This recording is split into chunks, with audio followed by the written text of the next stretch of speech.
It's not a threat. I was really hurt by you and your friends, you know? I'm saying I'll forgive it for the price of a meal.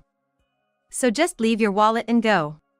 I realized that the apology was a lie after all. Not just Susan, but Bob also said with a mocking smile. This was their intention from the beginning. We sighed as we watched the two of them rant. Come on, just leave your wallet and go.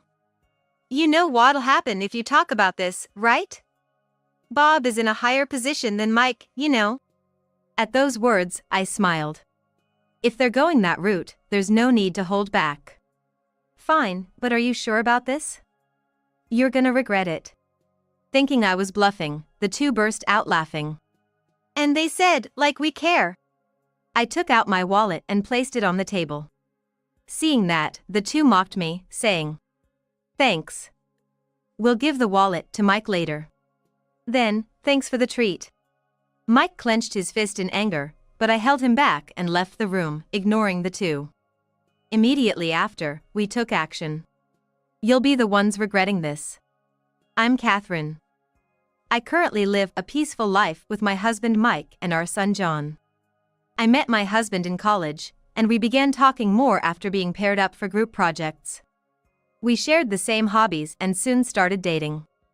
After graduating and working for 3 years, we got married. A few years later, we were blessed with our son. Mike works in IT sales and is highly respected at his company. But I know he struggled in his early days. He overcame that period, and I admire him a lot. Apparently, his decision to go into sales was influenced by his family business. His father was involved in the management of a company, and Mike aspires to be like him. I still get tough feedback, but I want to be like Dad. I remember getting a lot of support from my in-laws when John was born. My mother-in-law graduated from a culinary school and currently works as the hostess at a renowned restaurant. Her husband is involved in the business side of it. Their motto is do your best at whatever you think of at that moment. I've always had a fondness for design, and alongside my administrative job, I would draw as a hobby.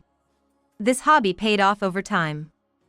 As I began to take on freelance web design projects, the scale of the projects gradually increased. Then one day, Mike approached me with a proposition. Hey Catherine, it looks like the company is in need of a designer. Want to give it a shot? They've got a few other prospects, but I really love your designs. It might get a bit busy, but I'll help out. What do you think? Catherine, there's a warmth in your designs. You should try it. Initially, I was hesitant, but my father-in-law, who happened to be visiting, agreed with Mike. Bolstered by their support, I decided to conceptualize a design. Once I committed, I was driven to excel. I researched the product and brainstormed with Mike to figure out the best design approach. Though it took some time, I finally crafted a design I was proud of. To my gratitude, my design was chosen. The product apparently did very well in sales, and both Mike and I were ecstatic when we heard the news. We thanked my in-laws for their support, and they were overjoyed, as if they had succeeded themselves. Catherine, it's incredible. It's all thanks to your design. Oh, it's nothing, really. Having this experience means a lot. Thank you. With this turn of events, I began to invest more time into web designing, which started as a side gig. Eventually, my earnings from design matched those from my day job, so I quit the administrative position and now work as a freelancer.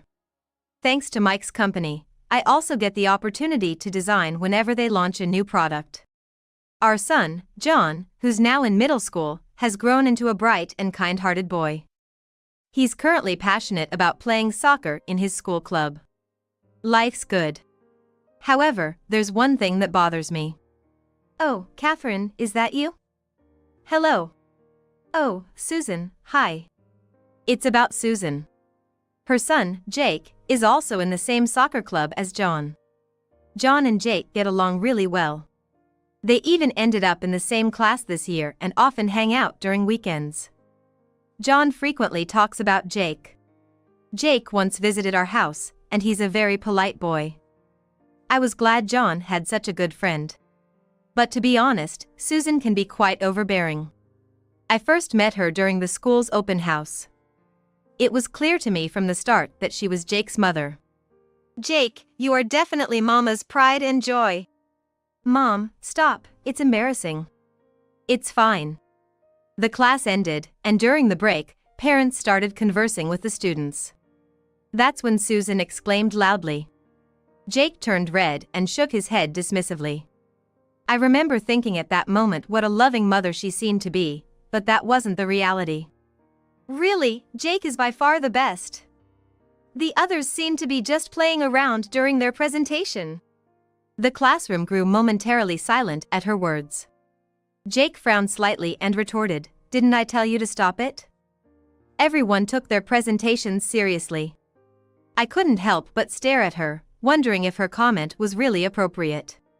Eventually, the parents had to leave for another meeting, so they began to exit the classroom. Mom. John, you did well in your presentation. You have club activities today, right? Yeah. Do your best. I'm gonna make your favorite hamburger steak for dinner. Really? Awesome. Right before leaving the classroom, John cheerfully spoke with his mother. Surrounding kids told him, "Lucky you, getting hamburger steak." I felt relieved seeing him being able to handle the situation smoothly. The parent-teacher meeting was open seating, and we were told we could sit anywhere. I chose a seat towards the corner. That's when Susan approached and started talking to me. "Aren't you John's mother?" "Huh?" I was taken aback by the sudden conversation, but she ignored my surprise and plopped down beside me. "I wanted to meet you. I'm Susan." Even though I felt cornered, I listened to her. But how did she know I was John's mother when we hadn't met before? Noticing my confusion, she continued. "You were talking about dinner with John earlier, right?" That's how I knew. And calling hamburger steak a treat seems so laid back. I was taken aback by her words. Why was she criticizing our dinner choice, especially since we just met? "John loves hamburger steak, and I don't think it's your place to comment," I replied. Whether she didn't like my response or not, she clearly looked displeased. "Well, that's true. My husband works at a major company, so he doesn't quite get the ordinary tastes." "What company does your husband work for?" I didn't feel like engaging with her, so I just brushed her off. Luckily, the meeting started, and things settled down. But right after, she asked me, "Wanna grab some coffee or something?" I tried to decline a few times, but she said, "Come on, it's just some mom friends bonding. Besides, Jake and John are good friends." Left with little choice, I agreed. We exchanged contact information and went for coffee before heading home. She boasted about her wealthy life and her husband during our coffee chat. Since then, she invited me for coffee several times a month. Even though our kids got along, I wasn't thrilled, but I agreed. One time I declined. She mentioned, "You know, my husband knows a lot of people, even John's club coach." It felt like a veiled threat. So I kept up the reluctant friendship with Susan. What shocked me further was discovering that Susan's husband worked at the same company as Mike. I remember nearly spitting out my drink in surprise when I found out. She had mentioned it was a major company, but never said which one. I hadn't imagined it'd be the same one Mike worked for. I learned this when she visited my home one day. Jake had come over to play, and Susan came to pick him up in the evening. I had hoped to just meet her at the door, but she came in since our kids were there. "Isn't your husband working for XYZ Corporation, Catherine?" As she said this, I nearly choked on my tea. Seeing my shocked face, Susan seemed pleased, and I had a bad feeling about where this was headed. "Why?" "Because I saw a business card in your room with your husband's name on it, and I recognized the company name." "Hold on, are you saying you just went into our room?" "No, I didn't mean to. I was just looking for the bathroom and happened to open the wrong door." I was truly glad my sons weren't around to hear this. I had given Susan directions to the restroom, so I genuinely thought she was lying. But I had only told her verbally, so I couldn't really push back too hard. Indeed, in Mike's room, he has business cards for work. I designed the business cards for Mike's company, so there are several different types, and he had some displayed under a desk protector. She must have seen those. Stunned and at a loss for words, Susan approached and said something. "I really don't like you too." Her previously friendly demeanor had vanished, and Susan's eyes were now sharp and piercing as she glared at me. "Do you enjoy taking work away from other people's husbands?" Excuse me? Not understanding the implication of Susan's words, I just stood there, stunned. She threw out one last barb. "Well, whatever. Just remember, I'm gonna make sure you regret this." I was at a loss for words and later recounted everything to Mike. So, Bob's wife is Catherine's friend? It seems so. It must be a coincidence, but she seemed to have some sort of grudge against us. "Who's this Bob guy?" Thinking a bit, Mike took a deep breath and started explaining. "I don't think it's good to discuss such things, but Bob is in the planning department. He's quite assertive and..." From what Mike explained, the product planning department shares its products with the sales team to generate revenue. Bob, who's considered a top player in the product planning department, not only holds a significant position but is also well known for a particular trait. That trait seems to be his strong belief in meritocracy, or in other words, a lot depends on whether Bob is passionate about something or not. He's quite the meritocrat. Some people even say it's like heaven or hell working with him. I see. But I still don't understand why Susan hates us so much. Yeah, I'm not sure either. I don't have a deep relationship with Bob. Sorry for getting you involved in this mess. It's fine, but what about John and Jake? It's not good for the kids to be so close and their parents to be like this. Yeah, I'll try to find out more about it. Thanks. A few days after our conversation, Susan reached out. Feeling anxious, I answered her call, and she sounded much more apologetic than usual. "I'm so sorry about the other day, I was just stressed about my husband's work not going well." I decided to hear her out as she sounded different. She apologized and hoped that we could get along since we have husbands working at the same company. "So, how about we all go out for dinner?" Considering her previous behavior, I was hesitant, but thinking of our kids' friendship, I decided to give her the benefit of the doubt. "That's fine. Thank you. I'll arrange the place, and I'll let you know the details later." She sounded pleased as she ended the call. The day arrived, and we headed to the restaurant Susan had chosen. It was a fancy place, renowned for its seafood. However, even after a while, there was no sign of Susan and her husband. I tried calling her. When I mentioned my name to the receptionist, the staff member looked concerned. "I'm sorry, but the reservation is only for 2 people. What? Mike and I were puzzled. What was going on? Asking the staff member to wait, I immediately called Susan. Hello Susan? So, the restaurant just told me the reservation is for 2 people. She laughed and told us to wait a moment. Soon, Susan and a man emerged. Seeing the man, Mike said, "Bob, good to see you." It was then that I realized the man was Bob. Grinning widely, Susan and Bob looked at us. I had a bad feeling. "I'm sorry, I made a mistake with the reservation." Susan's nonchalance bothered me. Then she said something even more shocking. "Well, mistakes happen. But let's not waste the food, right? What are you getting at?" "Look, Mike, I'm soon gonna be the head of the planning department. You're doing well in sales, but you're still a newbie. If you don't want things to go sour, you might want to listen to what I have to say." "Are you threatening us?" "It's not a threat. Catherine, and you have hurt me deeply. I'm offering you a way to make amends. Just leave your wallet and go." I realized that the apology was indeed a lie after all. This was their intention from the beginning. We sighed as we watched the 2 of them arguing. "Look, just leave your wallet and get out. By the way, you do know what will happen if you tell anyone about this, right?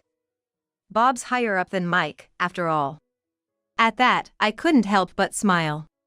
If they're playing it that way, there's no need to hold back anymore. "All right, but are you guys sure about this? You're gonna regret it." Maybe they thought I was bluffing, but the 2 burst into laughter. Then they blurted out, like we care. I took out my wallet and placed it on the table. Seeing that, the two jeered at me. We'll give Mike his wallet back later. Thanks for the treat then. Mike looked furious, clenching his fists, but I calmed him down. Ignoring the two, I left the room. We quickly took action. They're the ones who are gonna regret this. Yeah, can't let people who pull stunts like this go unpunished. After a while, a call came in on my phone. Recognizing the number, I answered with a smile. Catherine? Looks like we're almost done here. With that, I handed the phone over to Mike. After a brief exchange, Mike hung up. Well, shall we go? Seems like things have heated up. Mike looked very upset. We then headed back to the restaurant Susan had chosen. Once there, we asked the waiter to call the owner. Soon after, the landlady, who was also Mike's mom, hurried out. Thank you for your help. I'm sorry for the trouble. It's fine. People like them need to be taught a lesson. The mother-in-law looked just as angry as Mike did earlier. We were led to a room. As we slid the door open slightly, a tense atmosphere was evident. Inside were Susan, Bob, and some senior officials from Mike's company, including his father-in-law. Now, why had it come to this? It's simple. The restaurant Susan chose happened to be the one run by Mike's mom. We realized it as soon as Susan told us to meet there. It was a coincidence, but since we were going there anyway, Mike decided to call his mom. There, it was revealed that Susan had only booked for 2. That's right. We knew she hadn't made a reservation for 4, but played along anyway. Once we understood Susan's intentions, we immediately reported it to the mother-in-law present. Being straightforward people, both Mike's mom and Mike reported it to his dad. That led to the current situation. Bob, what's going on here? A man asked Bob. Well, it's... No excuses, just tell us everything. Bob was flustered, understandably so. That guy is Mr. Young from the planning department's top management. Next to the CEO is someone from the sales department's upper echelon. I think my father-in-law might have called them over. Well, he was the former CEO, so it's understandable how he'd react if he found out his family was being treated this way, especially in his wife's restaurant, by employees from when he was in charge. Right, actually my father-in-law used to be the CEO of the company where Mike works. He's now retired and not involved in its management, but he was highly respected during his tenure. Even now, he's still in touch with company folks. After hearing the story from my mother-in-law, he immediately reached out to the company to explain the situation. When the CEO hears that one of his employees is extorting money from another employee by using their position, he's gonna come running. The two, who didn't know this, were surprised by the sudden appearance of the company executives at the restaurant. They seemed unable to grasp the situation. Mike said he wanted me to accept this. Yes, I was invited because my husband often works with Mike. Even now, I'm taken aback by the blatant lies coming out of their mouths. They show no remorse. And I wonder if they don't realize that such obvious lies will be found out. Then, to cut off Bob's words, Mike entered the room. To the astonishment of the two, Mike politely said, "Excuse me." You. Bob glared at Mike as soon as he saw him. We understood the situation completely, but for Susan and Bob, it must have been confusing. Before Bob could make a move, my father-in-law spoke up. I'm the former CEO, George. I'm retired now and have handed over the company to young Mr. Young here. By the way, Mike is my son. But he didn't get his job at the company through any connection of mine. In fact, I wasn't involved in his hiring at all. And I should mention that this restaurant is run by my wife. Listening to my father-in-law's explanation, the two seemed to finally grasp the situation, and their faces turned pale in an instant. Susan let out an almost wordless sigh, and Bob was shaking uncontrollably. Oh no. Susan, looking as if she couldn't believe it, seemed more flustered than I'd ever seen her. Let's cut the chit-chat and get down to discussing the matter at hand. The discussion, or rather the one-sided grilling they received, began in a heavy atmosphere, and the two were struggling to find their words. Susan's resentment towards me was apparently related to some design work at the company. From a proposal Mike brought up, it seems Susan was another candidate they had considered. Originally, when the project was discussed in the company, my design was chosen after a search among friends and family for talented designers. This boosted Mike's reputation. Moreover, despite being relatively young, Mike had mastered his own sales techniques, earning trust from his juniors and contributing to the company's performance. It irritated me that he was taking credit for accomplishments that he'd achieved with the help of his wife's talents. I personally think Mike has genuinely been working hard, but didn't you feel the same when you received advice from him? That left Bob at a loss for words, which was accentuated by a sharp comment from a senior planning department executive. Bob also felt slighted because, after finishing their sales tasks, the sales department would give precise advice to the planning team. This irritated Bob, making him feel like his products were being overshadowed by Mike's. As Mike's answers continued to receive praise, Bob grew resentful and frequently vented to Susan. Then, one day, Susan overheard me talking about my work with some other moms. I loved designing and often drew illustrations for school events like PTA meetings. Some of the moms knew I worked freelance.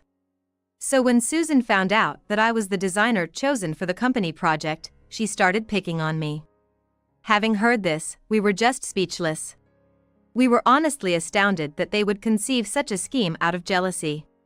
Moreover, we learned another shocking truth. I'm really disappointed in you. Please wait, I'm truly sorry about this. While Bob was begging, Mr. Young coldly said, I've heard from one of our planning department guys. I hope it's not true, but there's a significant amount of money being spent on planning. Is it really all going towards actual products? At this, Bob froze, and Susan went pale. It seems Bob had been embezzling funds under the guise of planning expenses. This revelation took even us by surprise. It seems Susan was also complicit in the scheme. How'd you get caught? You said it would be a secret. I don't know. Bob, angered by Susan's words, yelled back like that.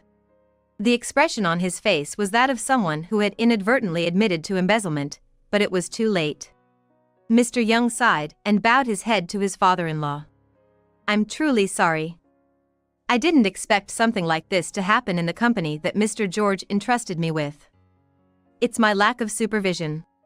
No, it's not you, Mr. Young, or the senior staff of sales and marketing. It's this couple who can't do anything but play dirty tricks.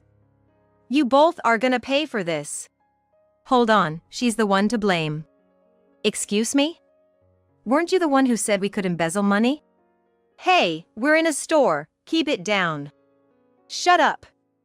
If you hadn't interfered. How dare you act all high and mighty when you're the son?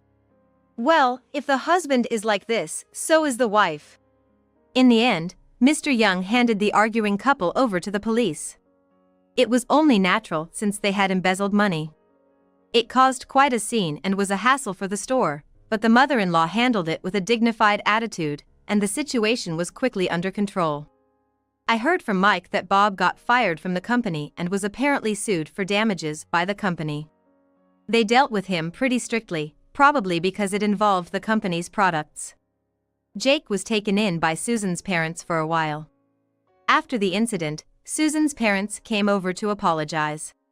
From what I heard then, the couple is living quietly in isolation, possibly as a form of penance.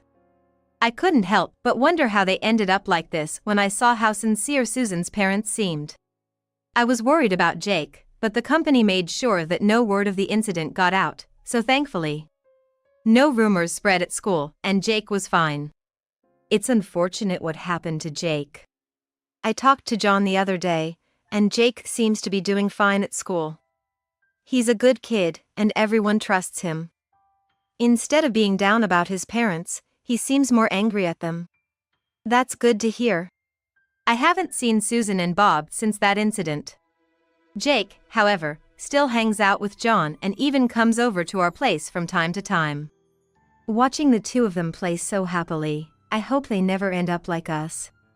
By a stroke of luck, We were saved this time, but I truly believe that our daily actions attract the people and opportunities in our lives.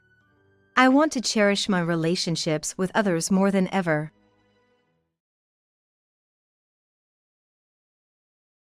It's been a while. Kathy, how've you been? Guess what? My husband and I had a beautiful baby. She looks just like me and Jake, so cute. Why don't you come over to our place? I mean, I bet you're envious. The message from Moira was filled with malicious comments. Reluctantly, when I went over to Moira's house, she said, "Isn't the baby cute? Feeling a bit jealous, aren't you? You're still single, right? Still hung up on Jake, maybe? Well, even if you are, I'd never let him go, just so you know." I was bombarded with her mean comments and felt uncomfortable staying there any longer. My name's Kathy, 29 years old. I live with my husband and our 2-year-old son. My husband, Michael, is my boss at work, and we got married 3 years ago. Every day spent with my husband and son is truly a joy and a blessing. Hey, Kathy, wanna go to the amusement park this Sunday? Oh, sure, that sounds nice. I'd love to ride the Ferris wheel, it's been a while. Sounds fun. Well, I'm off to work now. Thanks for working hard every day. Take care. Will do. That's how our mornings usually go, with me seeing him off to work. Every day might seem ordinary, but it's these moments that I cherish. I love cooking and traveling, and I especially love taking photos. Recently, I've been sharing my photos on social media, and it's fun interacting with everyone there. I have a decent number of followers on my account, and I enjoy the likes and comments I receive. Everything was going smoothly until something unexpected happened.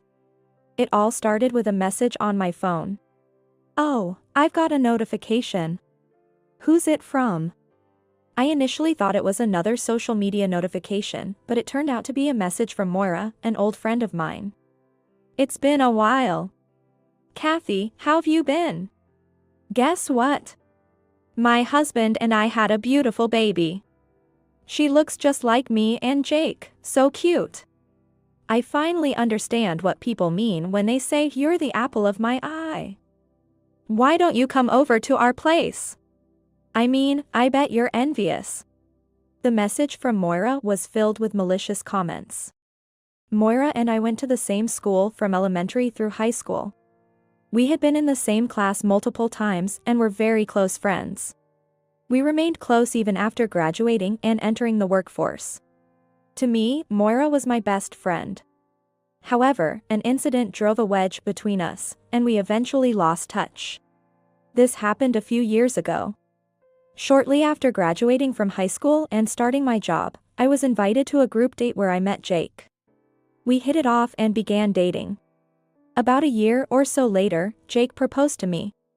I accepted on the spot. That evening, I introduced Jake to Moira at a local bar.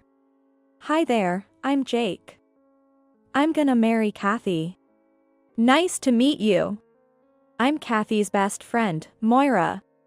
Congrats on the engagement. Kathy's a great gal. Please take good care of her. Moira warmly congratulated us on our engagement. Kathy's always been a kind-hearted and popular person in school. I'm lucky to have a wonderful friend like her. That night, we shared stories from our school days and about our relationship, enjoying our time together. Little did I know, this meeting would lead to the biggest mistake of my life. About a month after I introduced Moira to Jake, I got off at a station a bit away from my office due to work. Just as I was leaving the ticket gates to head to my office, I saw something shocking. Across the street, Jake was walking arm in arm with a woman. I had to do a double take. Because Jake had taken the day off, saying he was going back to his hometown in Nebraska. I couldn't believe he'd be in a place like this. Having some extra time, I decided to take a detour to get a closer look. And indeed, it was Jake. What's more, he was cheerfully walking arm in arm with that woman. Oh, come on, Jake. Betraying me? And who's that woman with you? Who is she? I muttered to myself. Her sun had obscured her face, making it hard to see. But something about her walk and style felt familiar. Then she lifted her sun hat to wipe the sweat from her brow. Is that Moira? Wait, what's going on? I was completely lost. Why were these two walking arm in arm, looking so chummy? It meant Jake had been lying to see Moira. To anyone who didn't know them, they'd look like a young couple in love. I began to wonder if Jake was cheating on me. Come to think of it, lately, our conversations had been few and far between. I was determined to confront them about their relationship. That's when Moira noticed me staring. She started to approach with Jake in tow. Well, if it isn't Kathy. What a surprise bumping into you here. Did we shock you? What are you talking about? You're not surprised? Don't you want to know why we're together? Moira teased with a smug tone. All right, I'll spill the beans. We're dating. In that moment, my mind went blank. Kathy, are you okay? Were you surprised? Moira said, smirking. I was overwhelmed with emotion. Turning my gaze to Jake, I asked. Jake, what the heck is going on? Explain yourself. Sorry, Kathy. I've fallen for Moira. So I've decided to break up with you. My bad. Hey, you can't just decide that on your own. As I spoke up, Jake and Moira started chatting with big smiles. I'm really sorry. But I'll make sure to pay alimony, so don't worry. I'll chip in too. Money is important, you know. And then Moira began to speak, and what she said was quite surprising. Jake and I are going to visit both our families now to introduce ourselves as a couple planning to get married. So, maybe the next time we see each other will be at our wedding. See you later. Saying this, they both left, waving their hands. Just when I thought I was about to get married, Kathy, who I considered my best friend, stole my significant other. And I never imagined they were already at the stage of visiting each other's families. Feeling like I'd hit rock bottom, I headed to the office for work. That day, I wasn't in the mood to be productive at all. A few days later, I received a compensation check from the two of them in my bank account. I felt a mix of sadness, anger, and other emotions. I continued to have days when I lost my appetite or didn't feel like going to work. I couldn't get over it. Tears would suddenly flow, and I'd mumble to myself in a low voice. My mom, worried about my state, said, "Honey, you've been acting strange. You left the laundry out all day yesterday, and you've been buying the same groceries we already have in the fridge. You never used to do this. Forget about Jake. You'll find someone else." My mom tried to comfort me. But my sadness wasn't about not being able to forget Jake. I couldn't forgive Moira, whom I considered my best friend, for taking my fiancé away. As I was reminiscing about that distant past, I heard a voice from the entrance. I'm home, babe. Oh, welcome back. Sorry, I was lost in thought. You seem upset. What happened? The one who came back was my current husband, Ted. Ted knew about my past. So, I hesitated to bring up something from so many years ago. We decided no secrets when we got married, remember? If something's bothering you, tell me. Ted said that, so I decided to tell him the truth. Moira reached out. She invited me over because they had a baby. It's not that I don't want to meet their child. I know her, she's probably going to brag a lot. To be honest, I don't want to see them ever again. I'm torn about going. To my surprise, Ted had an unexpected reaction. Why hesitate? They invited us, so let's go together. Ted, are you serious? Of course, I am. That woman not only bullied my beloved Kathy in the past but is still after her even after all these years. We need to talk to them about this. If not, this might continue. Don't you think so, Kathy? Yeah. You're right. I've always thought that someday I'd have to explain our situation. Now's the chance to set things straight. Let's show them how happy we are now. They'll be so shocked they might fall over. Ted seemed quite excited as he said this. A few days later, I told Moira that we would visit. And the day came when we, as a couple, visited Moira's house. Ted suddenly needed to use the restroom as we approached her place, so he stopped at a nearby convenience store, saying it wouldn't be good to go straight into their home for that. I went ahead to Moira's house and rang the doorbell. "Oh, Kathy, long time no see. It's been a while. Here, have this." I handed her a popular bread I had at home. "Oh, the trendy bread, huh? I thought you only ate simple, cheap stuff." "Ah. You bought this especially for coming here. Thanks. Jake and I will enjoy it together." Moira's words had a hint of sarcasm, but I shot back. "No, it's not like that. I had plenty at home, so I just brought some." "Oh, I see. You're still single, right? You must have a lot of free time. I'm kind of envious." Moira continued with her snide remarks. Apparently, she thought I was still single. Then Jake chimed in. "Come on, don't be so blunt. You're making it hard for Kathy to respond." He grinned slightly at Moira. I was honestly annoyed by their condescending attitude. All I wanted at that moment was to see their baby and leave. "Where's the baby?" "Oh, right. We invited you for that. Isn't our daughter adorable?" Jake and Moira, being a good-looking couple, naturally had a very cute baby. Although the baby was only a few months old and their features weren't fully developed, I could sense they took after both Jake and Moira. In my heart, I whispered, cute babies are just that. Cute. The baby is innocent. I hoped the baby wouldn't inherit their personalities.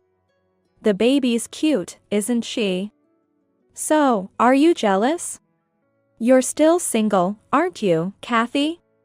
Maybe you still have feelings for Jake? Even if you do, I'm never gonna let him go. I've been checking out your social media, and it seems kinda lonely. You're posting photos from various places for likes, but it just looks like you're enjoying it alone. Doesn't really seem interesting. And your meals, it's always just for one, right? Maybe you're waiting for DMs from guys? If so, that's super creepy." I thought to myself, if she feels that way, she shouldn't be looking in the first place. But Moira kept going with her sarcastic remarks. "I've seen photos of foreign landscapes and night pools. You just got them from the internet and reposted them, right? And all those fancy meals, you're just showing off the stress of places you can't actually go to. It's unpleasant for people to see a social media full of your wishes. You should be careful about copyright." "Yes, I just gave good advice. You should be grateful." Hey, lay off a bit.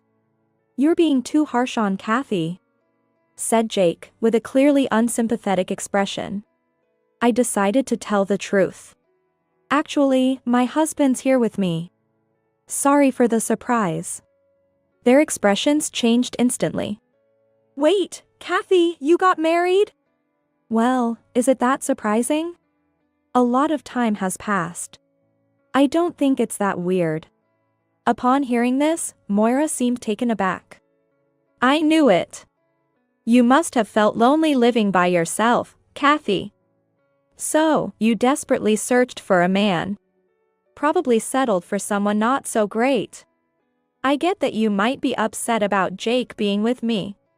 The main reason Moira took Jake from me was his high income. He was handsome and tall, well-educated and from a wealthy family. And of course, a high salary to top it all off. Little did Moira know, she was about to get a big surprise. "Ted, you can come in now." My husband, who had stopped by the convenience store, came in through the door. "Sorry for being late. I'm Ted, Kathy's husband. And this is our son. Nice to meet you." Ted entered with a big smile. while our son looked a bit shy. The key players, Moira and Jake, were pale as ghosts. "No way! Isn't this the famous?" Their expressions changed dramatically. I tried hard not to laugh. "Isn't this Ted, the chef from the 3-star restaurant, Scorching Diner? Why is he here? This has gotta be a joke. Dude, is this real? This isn't a dream, right?" Sadly for them, it was not a dream. My husband, Ted, runs a restaurant in New York, known by those in the know as a top chef.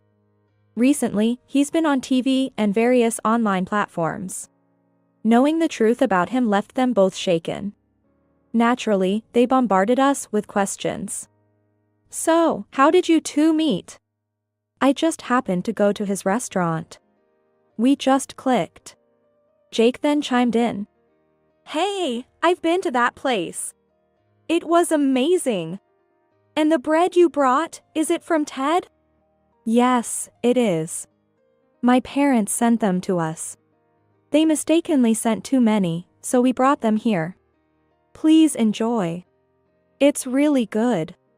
Ted continued without being flustered by their shock. "Those dishes you posted on your social media, are they?" "Yes, they're real. I taught Kathy how to make them, and she often cooks and posts them. Even though I'm a chef, the real home-cooked taste comes from Kathy. Isn't that right, dear?" Feeling a bit shy, I added. "That's right. Those dishes are my own creations. They might not be as impressive as Ted's, but I love when he enjoys my cooking with a big smile." Upon hearing this, Ted's face turned red. "So, you're not just single, you're super blessed, huh?" Moira said with a hint of jealousy. Suddenly, Ted's demeanor changed, and he looked upset. "The reason we came here today is that I have something to say to both of you. You bullied my precious wife in the past, right?" Moira started to get nervous. "And now you think you can show off just because you have a child? I can't even find the words. And you thought Kathy was single all this time? Even though you were close to getting married, you thought a settlement would be enough?" That's, Jake was also sweating profusely. "Why on earth did you bring Kathy here? After all these years, you're still trying to hurt her, aren't you?" "There's no way I'd do something like that." Ted raised his voice even more and began addressing Jake. "Jake, I can't trust someone like you who can easily hurt someone else's wife. Before coming here, I did some digging. Turns out, the CEO and executives, you know, the top brass of your company, are regulars at my place. Just the other day, they were having a drink and talking about how tough their job has been. I mean, with an employee like you, it's no wonder they're drinking their stress away. And about yesterday, I casually asked them, 'Do you know a guy named Jake?' And guess what? They all nodded. Seems like you're pretty infamous for being incompetent. I made sure to chat about you. Well, I bet you're looking forward to work tomorrow, huh?" Ted smirked as he spoke, and Jake looked terrified. I never thought Ted would go this far. But I was touched thinking that he was genuinely concerned about me. Suddenly, Moira turned on Jake with a raised voice. "Wait, Jake, you're that incompetent? What are you gonna do if you get demoted? We have a kid, and expenses are only gonna go up. Think before you act." "Excuse me? Why are you suddenly calling me incompetent? It's all your fault. Always nagging at me. I'm stressed out. How am I supposed to be passionate about work? Tell me." Before we knew it, Moira and Jake were in a full-blown argument. "Let's head out," I suggested. "Yes, let's go," Ted agreed. Ted, our son, and I left Moira's place. Apparently, Jake got an earful from his bosses at work. His chances of a promotion are probably slim now. To make matters worse, they had just bought a luxury apartment. They were happy to move in, But with Jake facing a possible demotion, they clearly couldn't afford it. Jake had to ask Moira's parents for financial help. They ended up selling the apartment, but they didn't get the price they hoped for. The loan is still outstanding, and now Moira is working multiple part-time jobs, busting her chops. Meanwhile, Ted was set to go to France. You're going to France? Yeah. I had plans to go a few years ago, but times were tough. How long are you gonna be away? About a year. I'm looking to further my career and come back even better. Take care. Don't get involved with any strange women over there. Jokingly, I said that and Ted burst out laughing. What are you talking about? You and the kid are coming with me. We've already got everything set. My eyes widened in surprise. You're kidding, right? Nope. We're gonna give it our all together over there. In that moment, I was truly grateful to have met Ted. It's unlikely we'll have anything to do with those two again. The weight that had been on my heart was lifted, and I looked forward to a brighter future. I can't go on living. The voice muttered so softly that I almost missed it. Come home. I tried to sound as cheerful and upbeat as possible, but my voice quivered. A quiet silence ensued. Is it okay? With a hesitant voice, I couldn't help but shed a tear. This is your home too, you know. After that, there were no words, we just cried together. My son, looking somewhat embarrassed as he opened the front door, seemed to have put on more weight than when we last lived together. No, that's not right. Upon closer look, he was swollen. His father and mother-in-law had been siphoning off his salary, and he had been surviving on instant noodles for all 3 meals. It's impossible for anyone to maintain physical and mental health in such a situation. I closed my eyes, taking a deep breath to contain my anger. I've been put through a lot by my husband and mother-in-law, but this was the first time I felt this enraged. A mother's role is to protect her son. Just 2 more months. With determination, I opened my eyes and said to my son, "Can you hang in there for just 2 more months? By then, those two will be going down to hell." No, they'll probably send themselves there. My name is Mary, 50 years old. I work in accounting at a company and live alone in an old 2-bedroom apartment in New York. Although I live alone now, I have a husband and a child. Up to a year and a half ago, our family of 4 lived in this cramped apartment. My husband, Tom, who's 2 years my senior, is a corporate employee and holds the position of sales director. He had his issues before we got married, but after tying the knot, he became the very definition of a workaholic. However, he dumped all the household responsibilities on me, even though I also worked full-time. I was the one who attended all our son John's school events, taking off from work when necessary. Our son John is turning 24 this year. Ever since he was a little boy, he was quite the rascal, often coming home with his clothes covered in mud. Even when I'd come home exhausted from work, his clothes and body would be gritty. When I'd brush my hand over his head, sand would fall out. Get in the shower right now. If there's one good thing about this rundown apartment, it's that it has a proper bathroom. Even when I scolded him, John would just laugh and say with an innocent smile, "Let's eat dinner first, Mom." Mischievous, yet so endearing. Seeing my son smile, it felt like all the exhaustion from work just melted away. Then there's my other family member, my mother-in-law, Linda. She was the root cause of why I ended up living alone like this. She retired and started living with us when John was 6 years old. Tom, having grown up just with his mother, was somewhat of a mama's boy. When Linda called saying she wanted to move in, Tom didn't consult with me and just said, "Sure," without a second thought. Why did you agree without discussing it with me? Seeing my frowned face, Tom showed an angry expression. Why are you against living with my mom? What's your reason? She raised me on her own, working hard as a single mother. He argued passionately. But our apartment is small, and John's at that mischievous age. I wonder if Linda wouldn't get tired of it all. I said hesitantly, trying to argue my point. I always loved how devoted Tom was to his mom, but realistically, living with 4 people in this tiny apartment seemed impossible. Is that all? Tom laughed. My mom doesn't care about small spaces. The apartment we used to live in was old and run down. She worked hard so we could move to a better place. We're working hard to buy a condo, she'll understand. She's retired, she'll probably help out around the house. Tom continued. Mary, you're working too. It'll probably make things easier.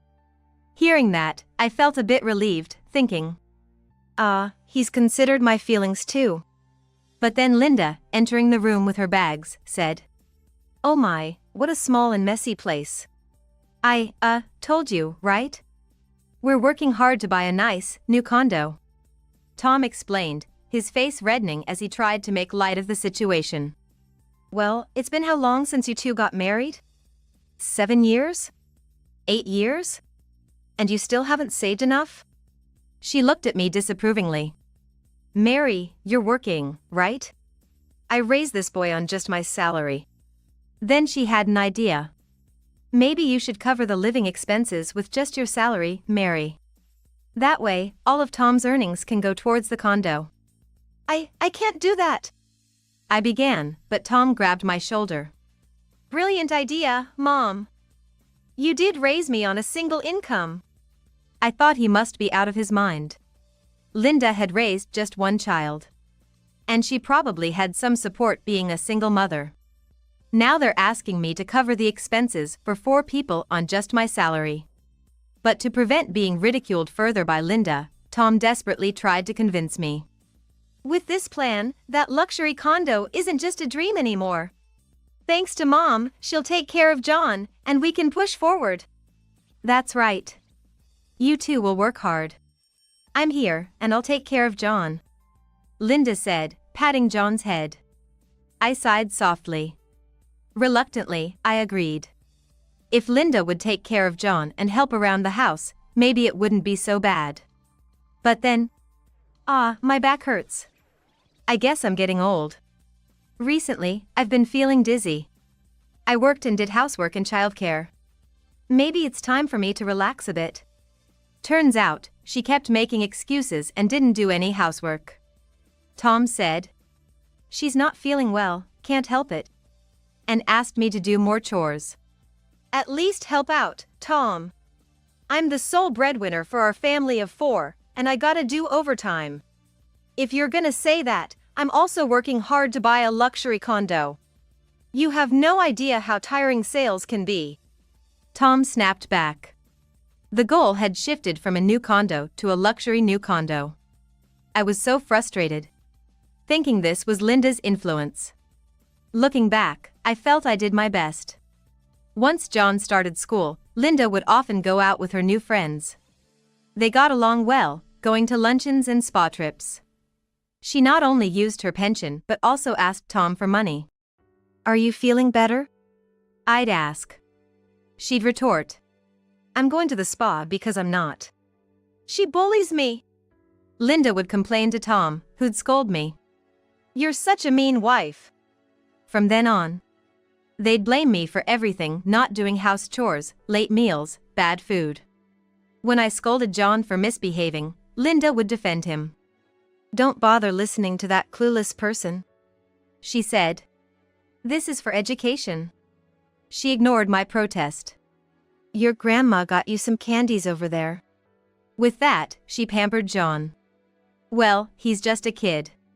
Naturally, he'd be more attached to a grandma who always spoils him than a nagging mother like me. Gradually, he stopped listening to me, and Linda even took him away from me. John started working after graduating from college last year. And then, out of the blue, he announced, We bought a brand new luxury condo, so we're gonna move. We? I found the way he phrased it odd. I had suspected for several days that the 3 of them were up to something. Yeah. Oh, and we'll leave the furniture and appliances for you to use.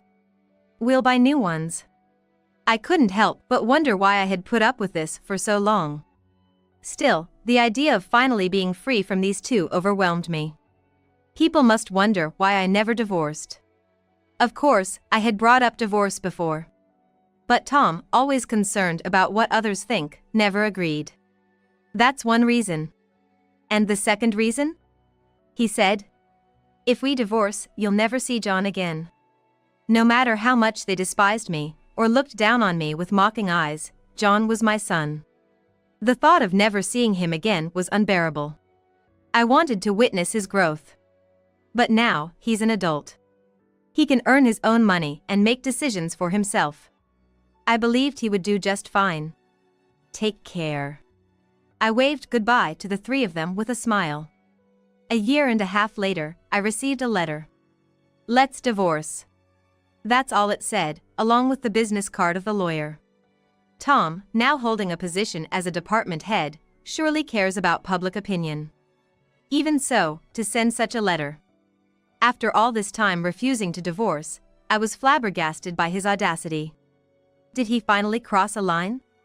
I pondered as I opened my apartment door. Suddenly, my cell rang. The screen showed John's name. I answered immediately. Hello? There was silence on the other end. I repeated. Hello? John?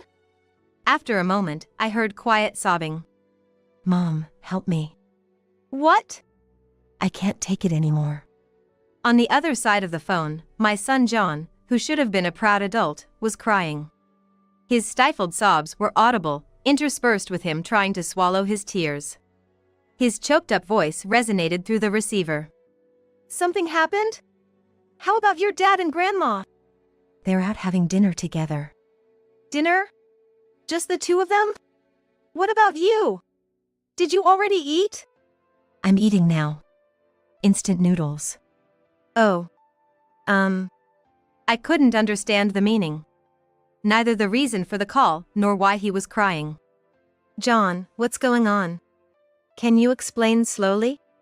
I finally grasped the situation after listening to John's hesitant explanation. In their new place, a luxury condo, those jerks were enjoying themselves, and they were forcing John to endure the same treatment they had done to me. No, it was even worse. I could at least cook meals within my means. Of course, not luxurious meals with premium ingredients.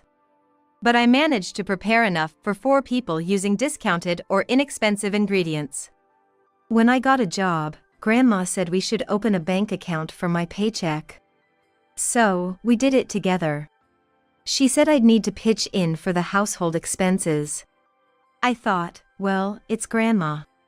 I even entrusted her with my ATM card. It was fine at first. I even received an allowance. But then, gradually, my allowance kept decreasing. Meals that used to be ready-made and laid out on the table disappeared. For a while now, I've not been receiving any allowance and have been eating instant noodles for all 3 meals. John chuckled weakly. I even bring instant noodles to work every single day. My colleagues tease me about it. I just laugh it off saying, I love instant noodles, you know? Living in such a luxury condo, and yet... John continued with a self-deprecating laugh. I can't go on anymore. His voice was so soft, I almost missed it. Excuse me? I was about to ask, but I didn't. I couldn't just say. What are you talking about? Instead of blaming or scolding my son, I said as a mother. Come back home.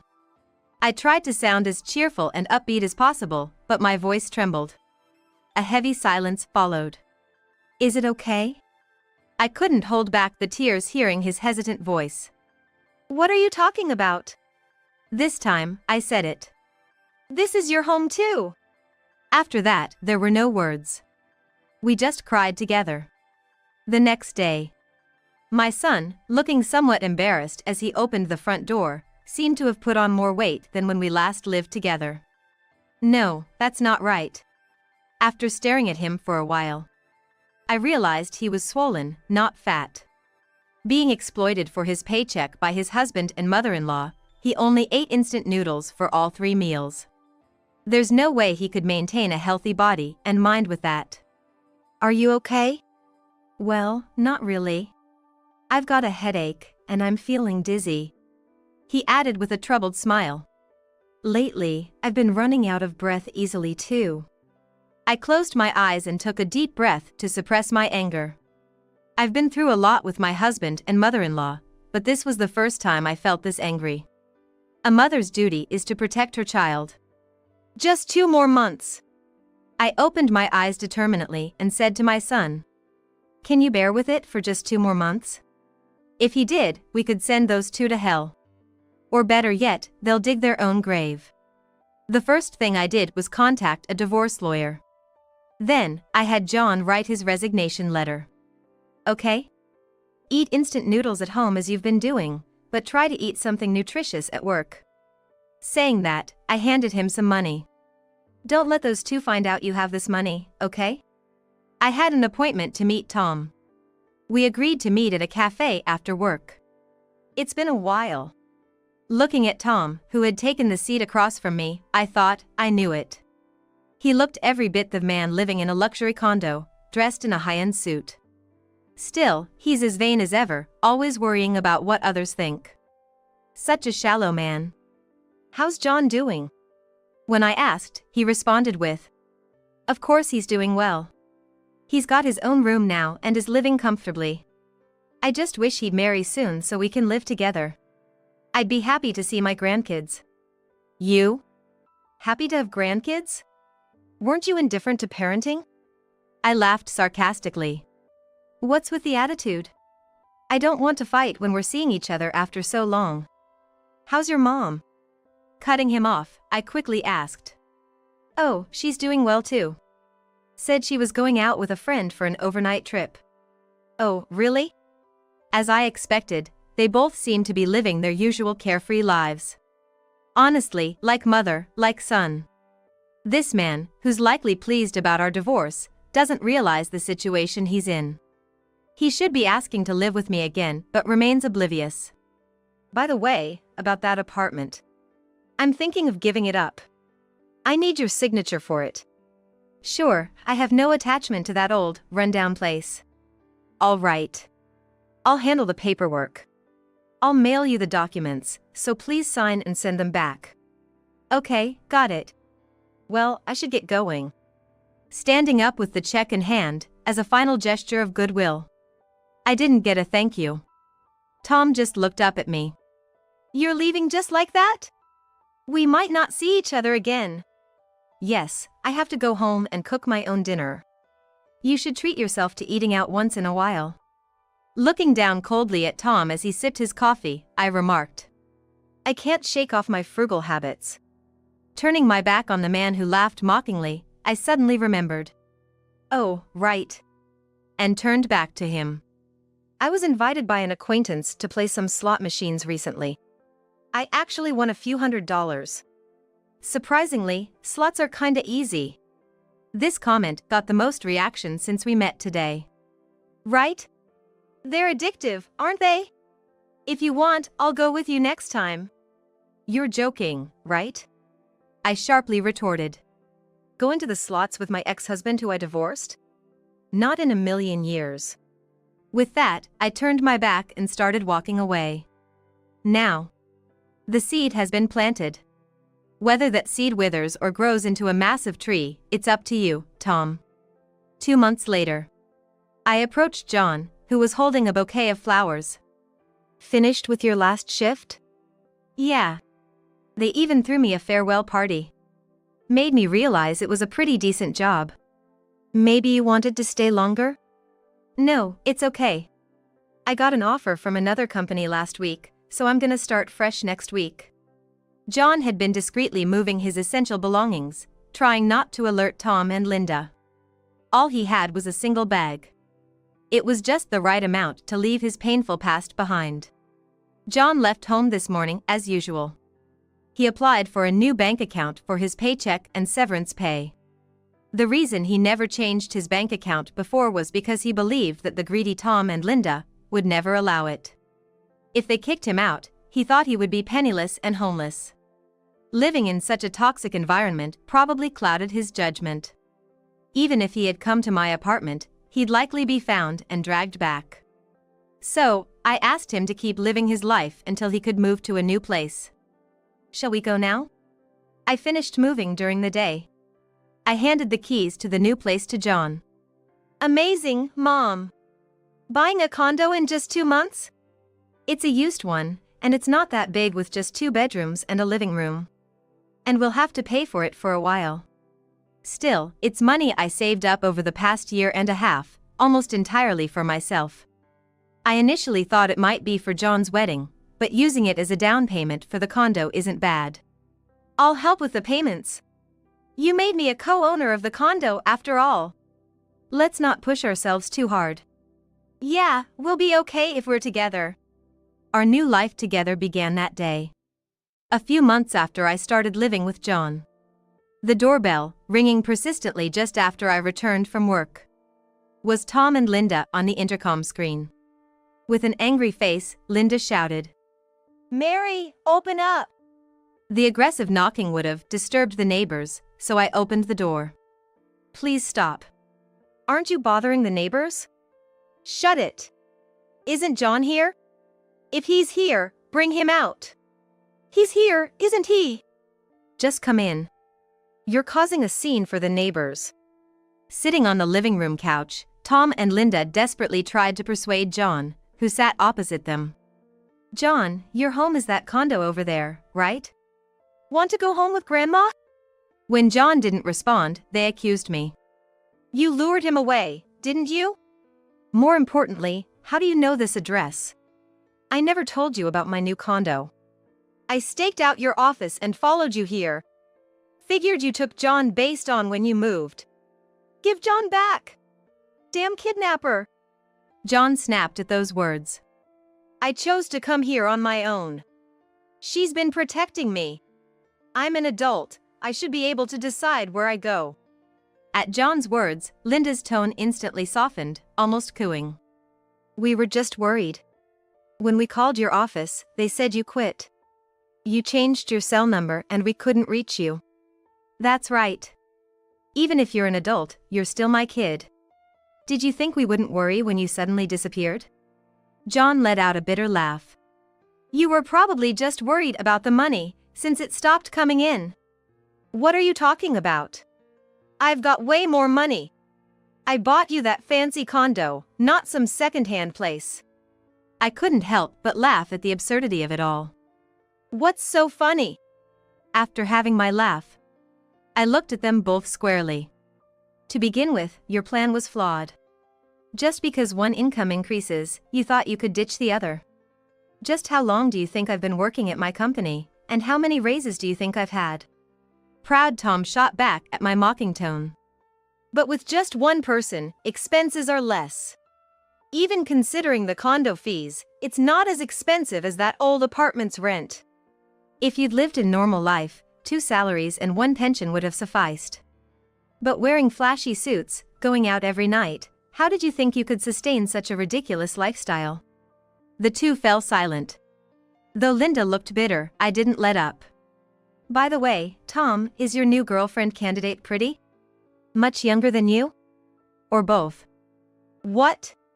Tom's face paled. "What are you getting at?" "With how much you resisted divorce because of what people might think, your new partner must be someone to be envied. I thought she might be rich, but considering how desperately you're chasing John, that seems unlikely." This was news to Linda, who was wide-eyed. "You're not telling me you've been lavishing money on that woman. No wonder you stopped giving us money. So that's it.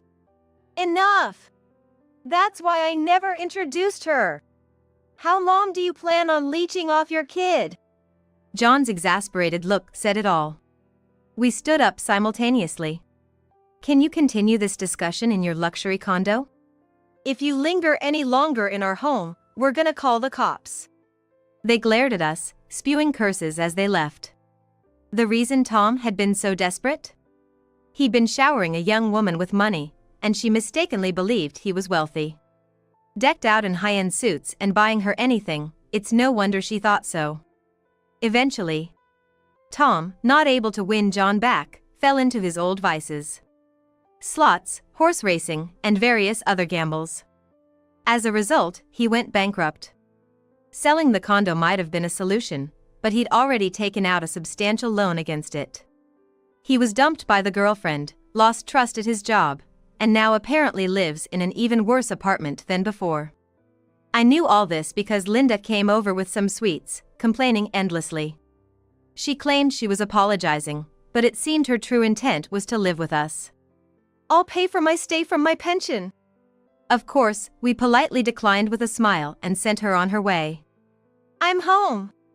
Every time I come home, my son's smiling face greets me. Oh, welcome back. We've got beef stew for dinner tonight. Wow, you made dinner? Thanks. Yeah, I managed to get off work on time today. My son tastes a bit from the plate I hand him and gives a thumbs up, saying, "This is good." Awesome. John and I, a close-knit father and son, are living a harmonious life. John has gotten a lot healthier, having recovered from some swelling issues. Can you pack lunch for me again tomorrow? I'm gonna wake up early and help out. You can eat out sometimes, you know? Nah, your lunches are the best. Saying that, John grinned like a little kid.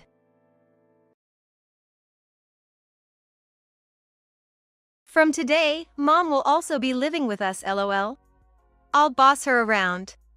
The dream home we had been talking about and saving up for was completely shattered by the selfish actions of my husband, David. My rampaging mother-in-law said she's moving in, and David doesn't seem to have any intention of stopping her. I might go crazy from the stress if this continues, so I need to take action quickly. I am Karen Miller, a 43-year-old full-time employee and housewife. Since graduating from college, I have been continuously working at a travel agency.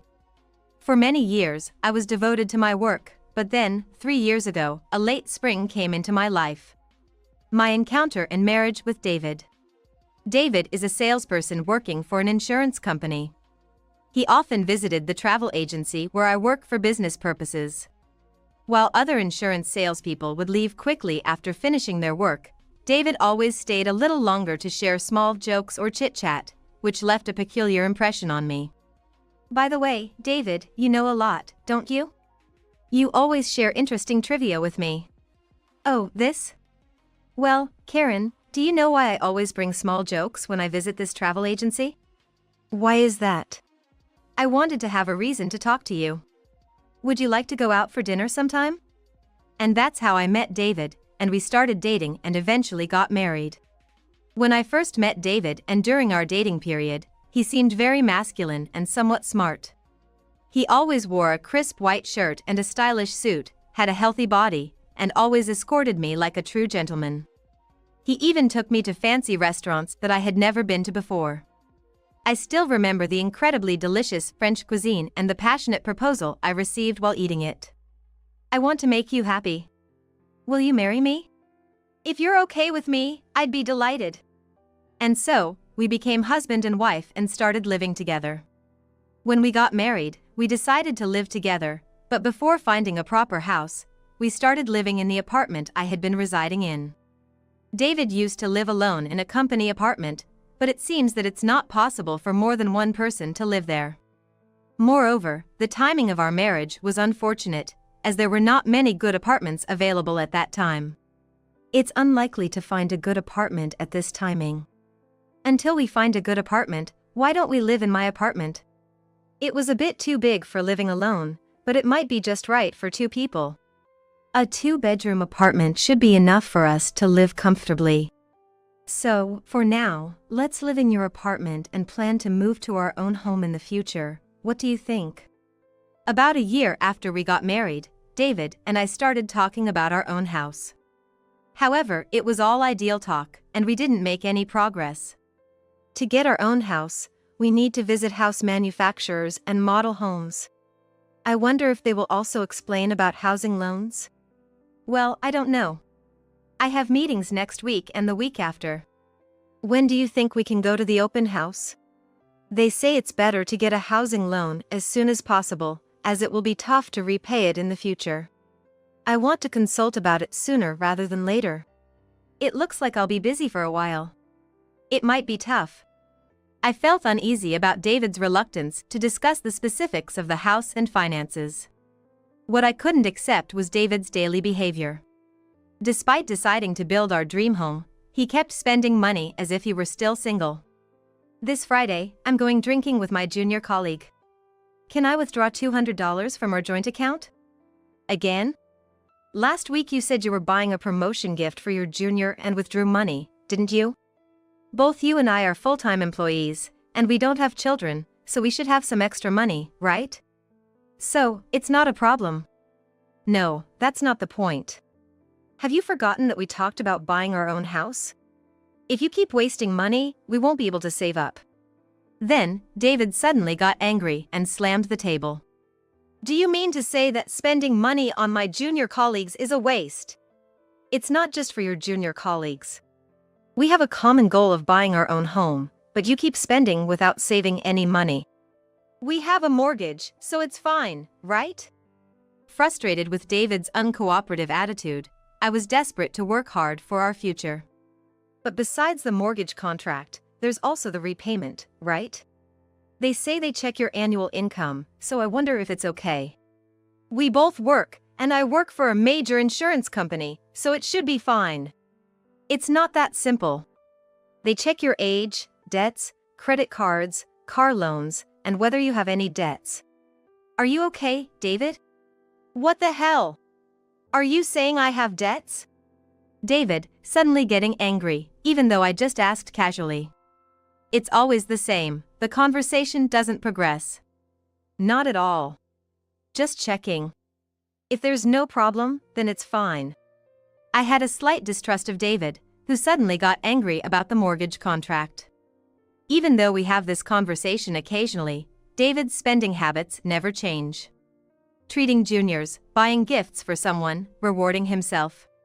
There's no end if I start counting, and I can't accept it because it all comes from our household expenses. I've heard that when people are stressed, their appetite and desire for things temporarily increase. I decided to wait and see until David calms down. Apart from the problem of buying a home, there is another problem that bothers me. David's mother, Shelby, is a very troublesome presence for me. My mother-in-law lives alone about 40 minutes by train from the apartment I live in, and she often comes to our house, maybe because she is free. Oh, Karen, welcome home. I had some tea. Oh, Shelby. You were here. David gave me this as a gift. He said I could come anytime. David had made a spare key to my room without permission and gave it to his mother. The moment I saw the spare key in my mother-in-law's hand, I had a bad feeling. That feeling turned out to be true. When I come home after work, the arrangement of things has changed, or unfamiliar trash has been thrown away. Apparently, my mother-in-law seems to come more than 4 times a week. Karen, you've messed up again. Is your job so busy that you don't have time to clean? It's not a black company, but thanks to you, I'm quite busy. But I decide the days and places to clean, and I also have a cleaning robot. However, my mother-in-law is pointing her finger at one point while glaring. When I looked at the direction of her gaze, I saw a pile of snack boxes. It must be the one David ate instead of breakfast when he went to work in the afternoon, because it wasn't there when I cleaned before going to work.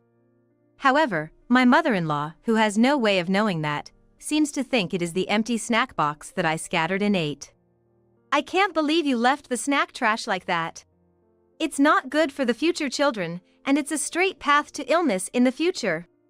My mother-in-law's sarcasm continues.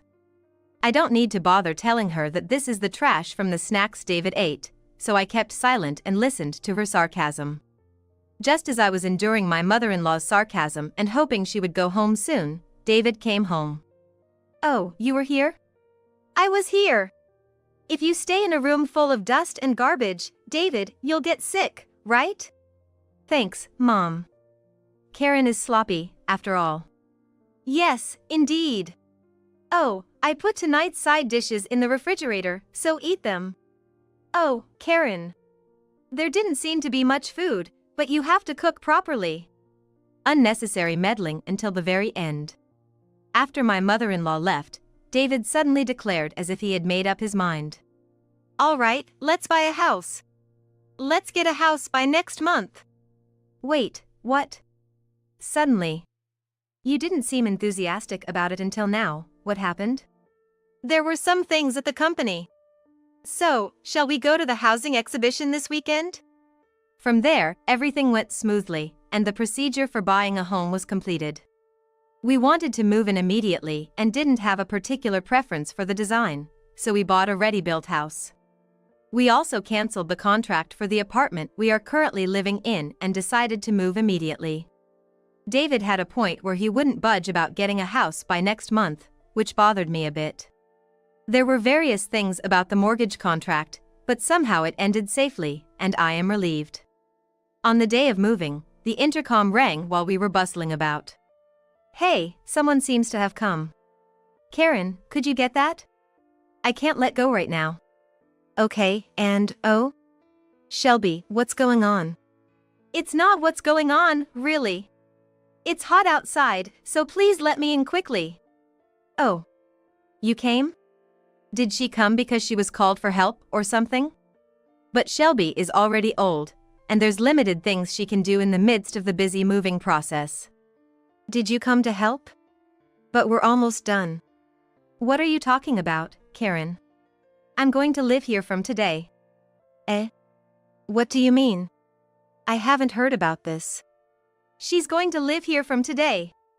I have many things I want to ask David, but I don't know where to start. Why do you decide such important things without consulting me? She's feeling lonely living alone. Isn't it nice to live together so we won't be lonely? Yeah, right. Besides, Karen, you're always prioritizing work and not properly taking care of the house. Shelby glanced at me and immediately made a sarcastic remark. No, it's none of your business that I can't properly take care of the house. I'll boss you around. I don't understand what Shelby and David are saying at all. I'll say it again.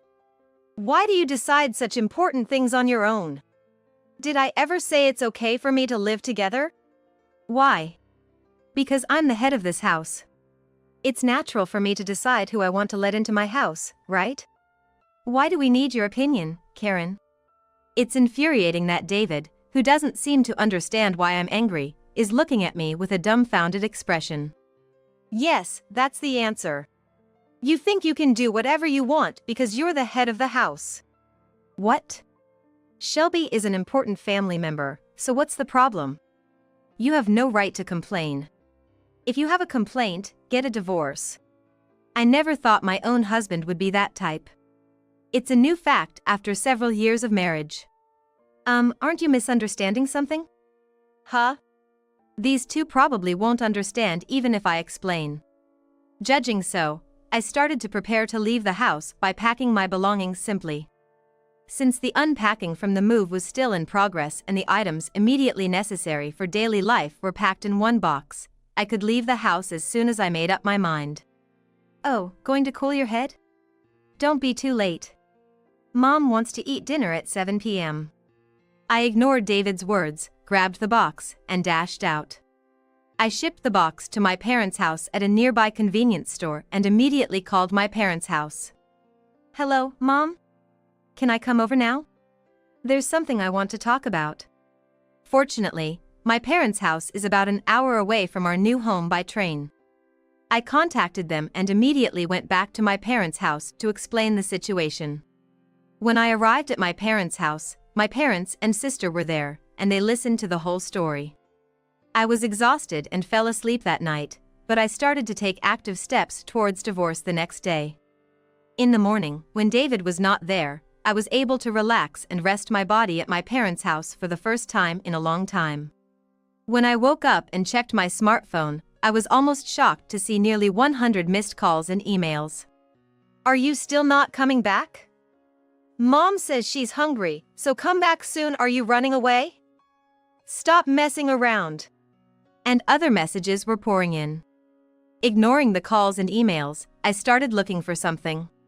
It was a loan agreement and documents for the new house. The loan agreement was from when we, as a married couple, borrowed money from my parents. Because we didn't have any money at the time, David insisted on building a house. We didn't have enough money for a home loan, let alone a down payment, so we borrowed money from my parents. I remembered the conversation when we decided to borrow money from my parents for the new house. Do you really want a house right now? Sure, getting approved for a mortgage is important, but do you even have enough savings for the down payment? I don't have any savings right now, but I do have about 50 lottery tickets here.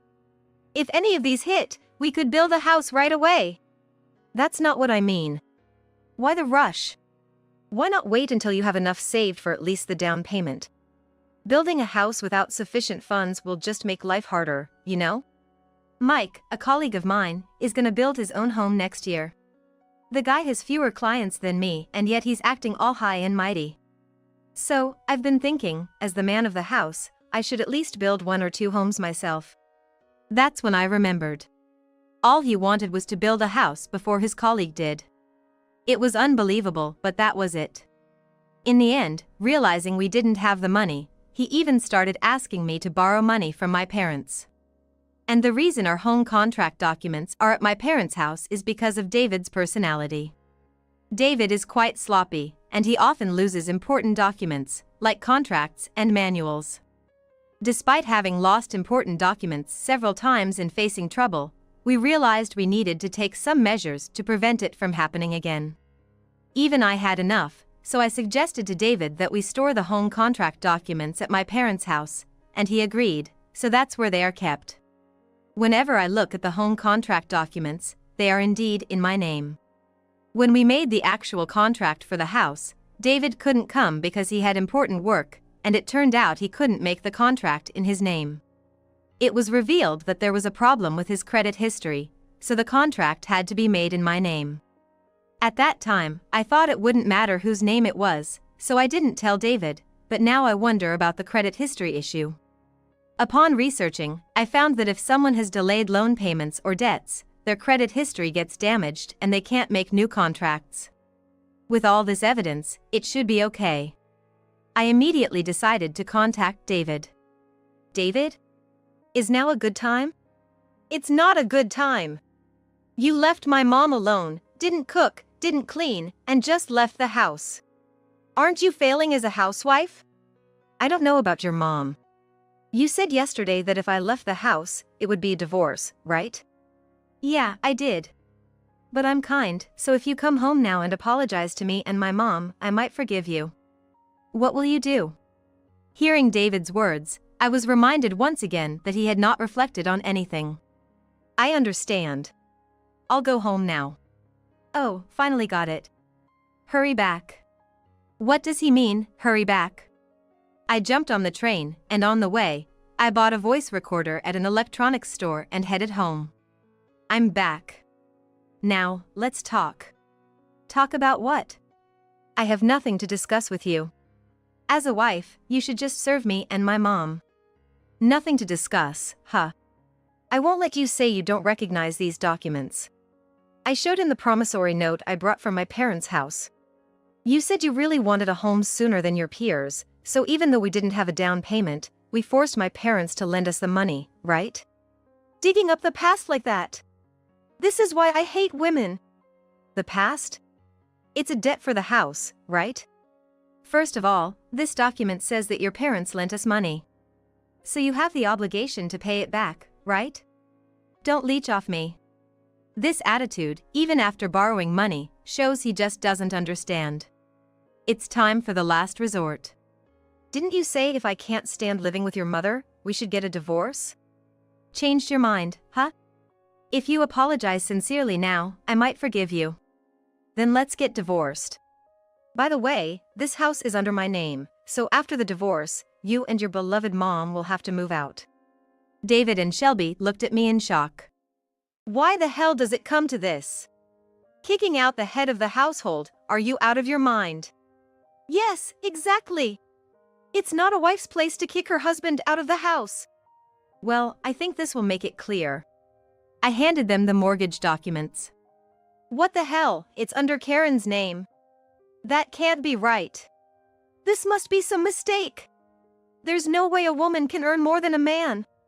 Besides, David works for a large corporation, there shouldn't be any issue with the loan approval. The loan approval isn't just about the company name. David, you've been repeatedly borrowing money, right? Borrowing too much from various places and missing repayments, it seems. David looked at me with a dumbfounded expression. Missed repayments? Are you saying I'm the type to not repay what I borrowed? Yes, that's right. David would never do something so irresponsible. But there were missed repayments, and it affected the credit score, so the loan couldn't be approved, and it had to be under my name, right? David and Shelby looked frustrated, but it was too late now. You've always been showy but careless with money and couldn't save, right? I can't continue living with you. Wait a minute. How is a woman going to live alone now? If you live quietly with David and me, you'll be able to get by. Why do you, who tried to move into my house halfway, act so high and mighty? I'll say it again, the ones getting kicked out are David and you, Shelby, okay? She still didn't seem to understand her position. If I don't make it clear now, it will cause trouble later. I recorded this conversation.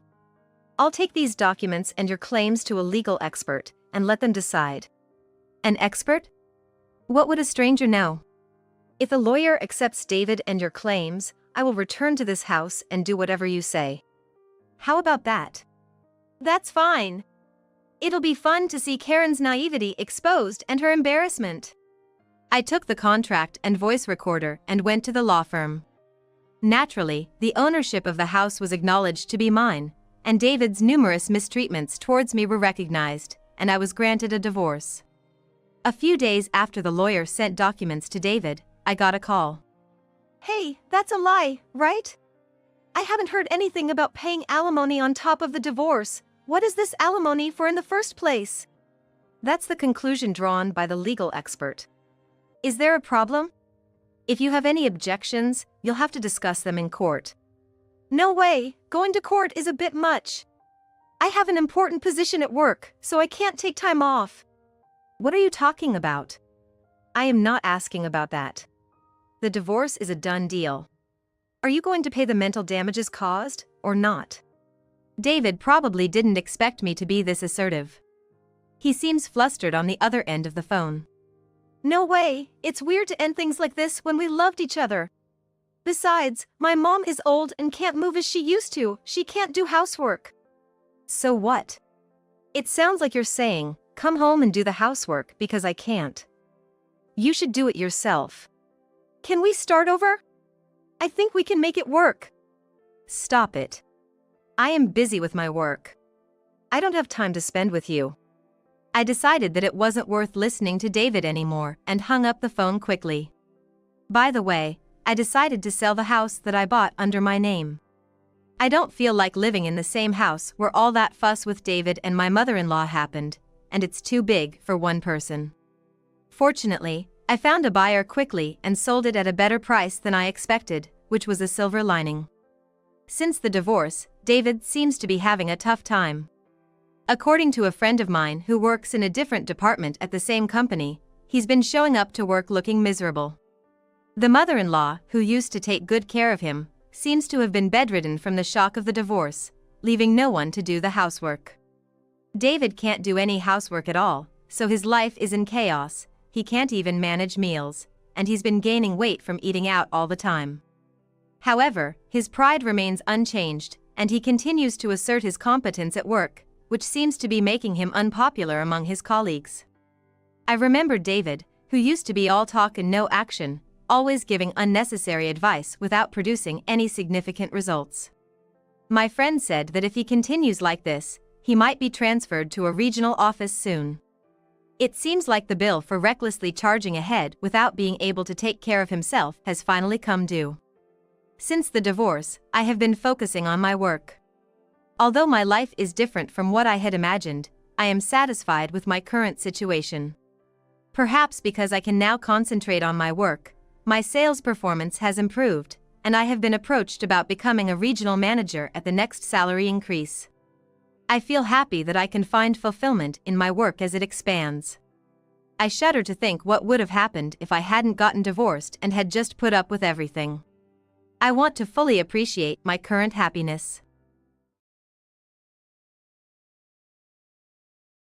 Are you the famous photographer? Are you here for a shoot today? The woman in front of me is staring at me excitedly. It seems she knows that I am a photographer. We met at the beach.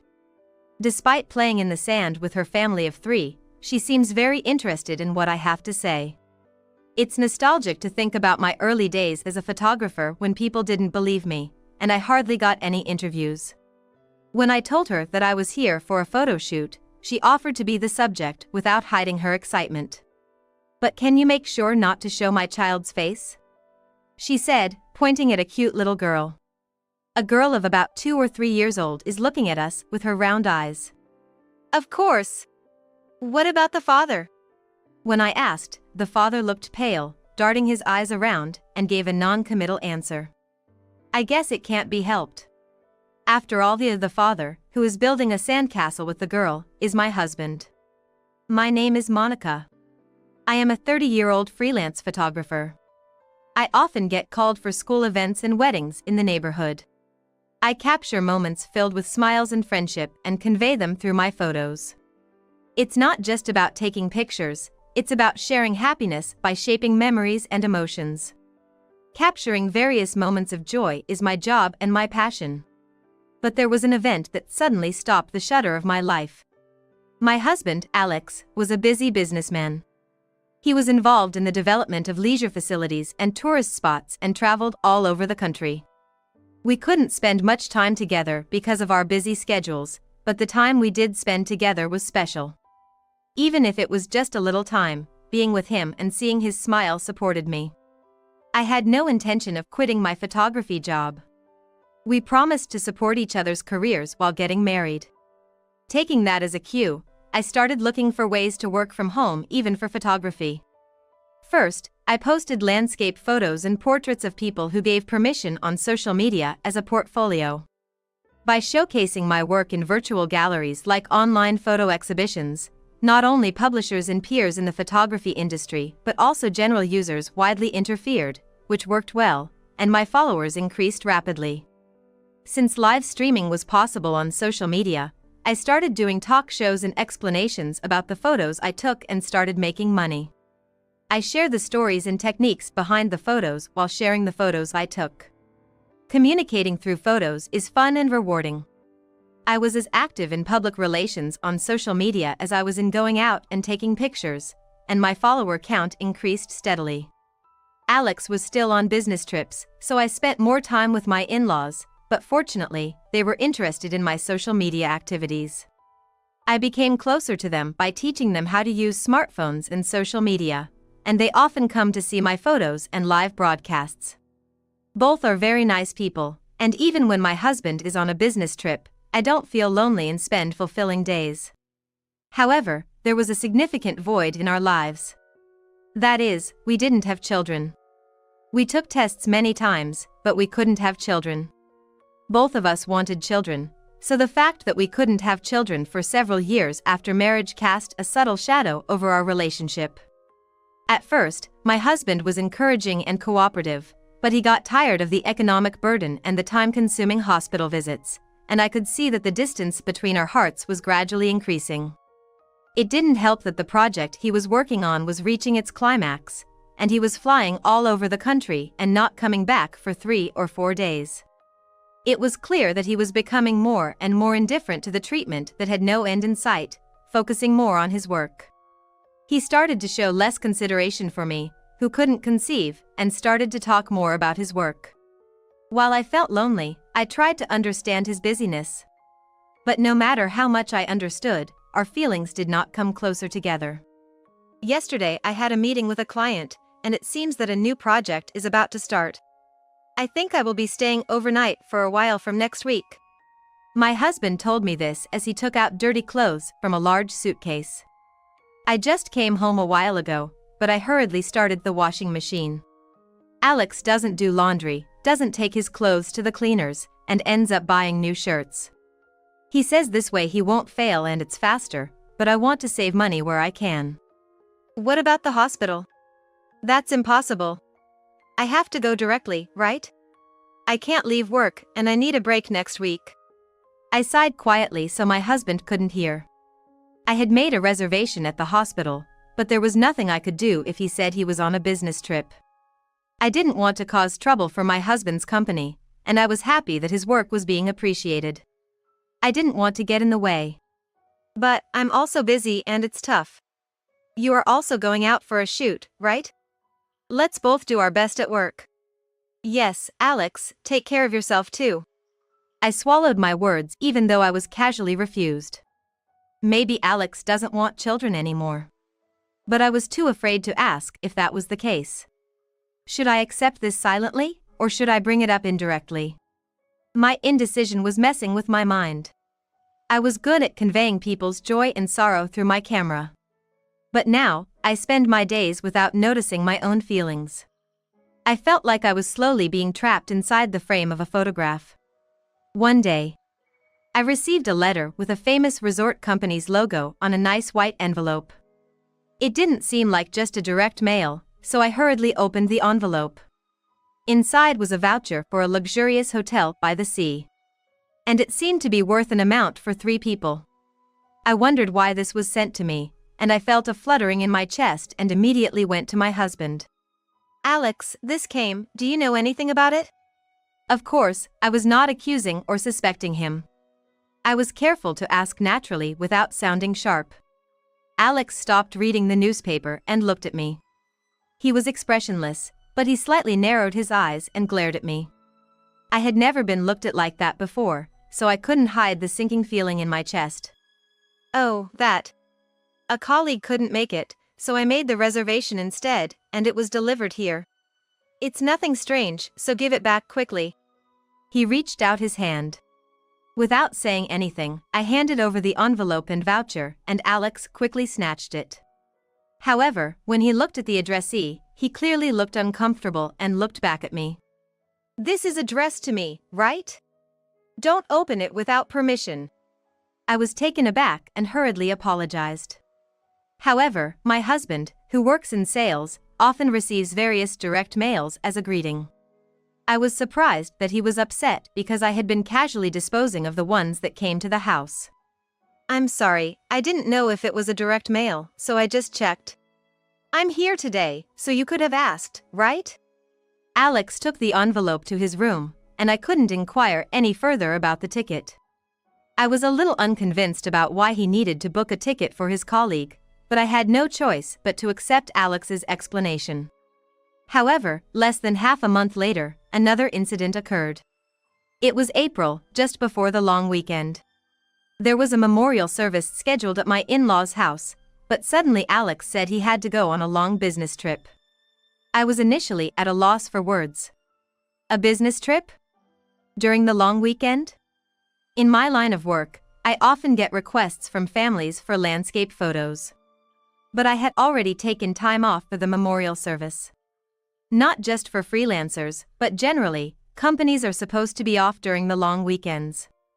At least, Alex's company usually is.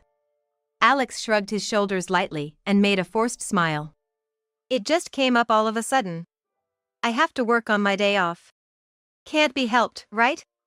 So, could you attend the memorial service in my place? I knew he took pride in his work and was seriously committed to his career even before we got married, but there were increasing moments when work or business trips felt like a thorn in my side. In the end, he packed his favorite suitcase and left for work. My in-laws were informed at the last minute, and although they were angry with his attitude, they were considerate enough not to make me feel uncomfortable. I'm sorry we made plans and he couldn't make it. I'll give Alex a piece of my mind next time I see him, my mother-in-law said.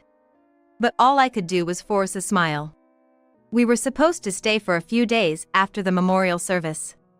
Alex is the only child of my in-laws, and they would be lonely if we left right away, so I ended up staying with them until after the long weekend as originally planned.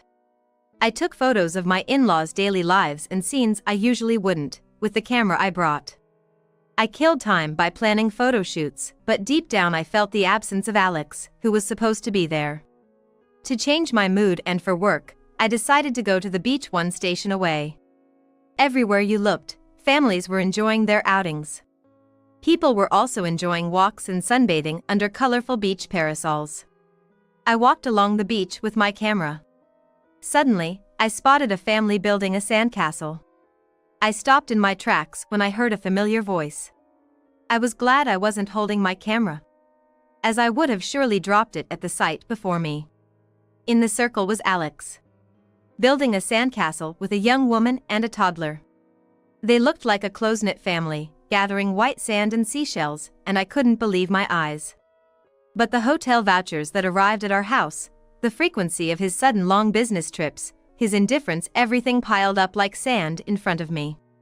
If this was a commissioned work, it would be an ideal family scene worth capturing multiple times. Even though my husband was right there, I couldn't believe it. The child there must have been a 2 or 3-year-old girl. It closely resembled the time when I started feeling Alex drifting away. My husband already had another family. I don't know if it was my intuition as a wife, but I realized that there was a blood connection between that little girl and my husband. The glass frame in my heart shattered mercilessly. The photo that was supposed to be displayed in that frame was filled with happy smiles of us as a couple. I made up my mind and approached the woman. Not Alex, who was playing with the toddler. The woman, wearing a large straw hat, looked surprised at my sudden approach. Somehow, I managed to smile and apologized for speaking to her out of the blue. Then, I handed her my business card and told her I was a freelance photographer. Only my professional name is listed on the card, but my contact information on social media is also there. She seemed interested in the card and began to search for me on her smartphone. On the other side, Alex, who had definitely noticed me, was staring at a point on the sandy beach as if frozen. If you don't mind, could I take a photo of your family? I sometimes do live broadcasts where I share photography tips. Wow, you're Monica. I follow you. You post tips on smartphone photography, right? Unaware of my relationship with Alex, she was delighted to be approached by a minor celebrity on social media. It was surprising that she was a follower, but she seemed enthusiastic, not only about the photo shoot but also about the live broadcast. I boldly invited her, and even before I could finish my sentence, she excitedly agreed. I felt guilty for deceiving her, but my goal was to somehow document Alex's other family. Can you teach us some photography tips for moms? Alex too. I'm good, said Alex, clearly in a panic. He was obviously trying hard not to look at me and thinking desperately for an excuse. No, maybe we shouldn't. Like showing faces. But I do model for pamphlets. Oh, can we make sure not to show the kid? I later found out that the woman he was cheating with was a model named Nancy, whom he met through his company's public relations. Of course, I agreed and adjusted my smartphone camera so that the child wouldn't be in the frame. I prepared the environment for immediate streaming and started the live broadcast as if I were teaching other mothers. Since the child wasn't on screen, Alex was the center of attention. His strained smile was interpreted positively by the viewers, and soon comments about the cute, nervous dad started to spread. After ending the live broadcast, I thanked him and left the scene. However, within a few minutes, Alex chased me down and stopped me. He left Nancy and the child behind. I asked him, "What are you trying to do?" but he remained silent, seemingly sulking. Probably feeling awkward with Nancy, he decided to escape to me. I wonder what he was planning to do by stopping me. Finally, he opened his mouth heavily. Please understand. He didn't explain anything. What does he expect me to understand? Well, I can see it, though. It couldn't be helped, right? I had a child with her before you and I had one. It's okay, Nancy's family is rich, and she says we don't need to get married. Alex, becoming defiant, finally confessed the truth. It's hard to believe that a young woman who got pregnant would say something so convenient. Probably, Nancy realized that he was already married. I really wanted kids, you know. But you can't have them. Nancy is straightforward and a good girl, and the child looks so much like Nancy, she's incredibly cute. But it's not that I started to dislike you or didn't want to live together anymore, Alex rambled incoherently, leaving me with no choice but to hold my aching head. Apparently, he is insisting on continuing life as it is now. I won't cause you any trouble. This situation is perfect for me. Isn't it fine like this? I should have argued that it's not fine at all. However, I felt so suffocated that I couldn't speak. In front of my silence, he seemed to feel as if he had persuaded me, and with a somewhat triumphant sigh, he tried to leave. But then, unexpectedly, two people rushed over. It was my in-laws. What's going on? Who is that woman and child? My father-in-law, his face red with anger, shouted. Alex flinched and was surprised by the sudden appearance of his parents. Why? We saw it on the live broadcast notification. Who said you were on a long business trip? You didn't even come home, and now there's an unknown woman and child. My mother-in-law stepped in between us to protect me, and scolded Alex fiercely. I was also surprised. They had seen the live broadcast on social media, and realized that something serious was happening. They were shocked to see Alex, who appeared to be a couple with an unknown woman, and hurriedly drove over. Being questioned by his parents, he had no choice but to confess everything about his relationship with Nancy and the child. He received a strong slap from his mother, who called him a disgraceful son. My father-in-law glared at my husband with such a terrifying expression that I thought he might have punched him with his fist if my mother-in-law hadn't slapped him. My in-laws took me away, leaving Alex behind. Later, with their apologies and strong encouragement, I decided to get a divorce. Alex and his mistress, Nancy, had a thorough discussion about their affair, and I received compensation for the emotional damage caused by them, which seemed to settle the matter temporarily. However, as I hired a lawyer and started divorce proceedings, various facts came to light. First, Nancy was fully aware that Alex was married. The fact that she got pregnant, was understanding, and even said it was not necessary to get married, indicates that she was somewhat prepared to be in a relationship with a married man. She probably didn't bring up any issues not only because of money but also because she wanted to keep him as long as possible. On the other hand, she seemed genuinely unaware that I was the other person involved. When she found out that I was the one she had been following on social media, she was outraged and blocked me on all my accounts. Not only that, but she also started defensively posting on various message boards, which ironically only made it public that she was the mistress, causing me to receive an outpour of sympathy. She apparently also caused trouble at her parents' house because of the child she had with a married man. Being kicked out and almost losing her home, she audaciously thought about moving into my in-laws' house. Which, of course, they firmly refused. Next, more secrets about Alex started to surface. As I continued the investigation for the compensation claim, it turned out that there were countless women around him. In fact, he had been having affairs every time he went on a business trip, and there were multiple mistresses with whom he had relations several times. Some of these mistresses were found to be engaged or married. I decided to send the data of the live stream in question. A little investigation would reveal that I, the legal wife, was the one broadcasting, and the people shown were Alex's mistress and their child. As a result, the women who were deceived into thinking he was single and the husbands who had their wives stolen were enraged and stormed Alex's place. He faced lawsuits from all directions, including me, and had no choice but to accept them all. As more and more new facts came to light, Nancy unexpectedly took the child and ran away. She probably chose to escape from her relationship with Alex out of disgust. The uproar Nancy caused on social media eventually died down, and her account disappeared, so I decided to let her go. However, considering her character, which proudly posted about the affair on social media, it was unlikely that she would just disappear after deleting her account. As expected, Nancy started using a completely different account. However, she kept posting as if she were the victim of a tragedy, which led to her being easily identified and receiving backlash.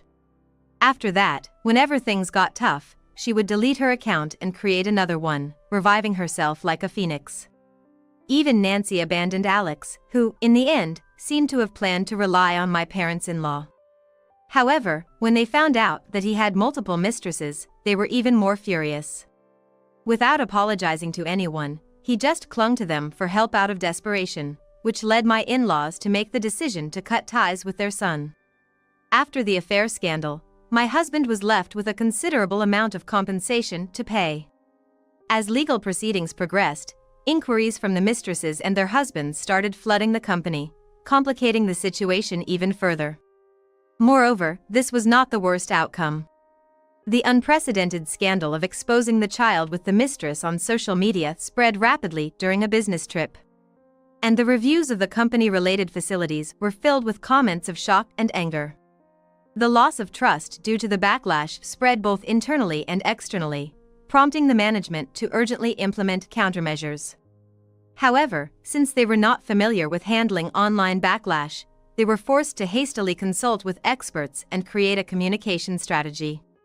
On the other hand, they were also working hard to provide accurate information to the employees and bring an end to the confusion.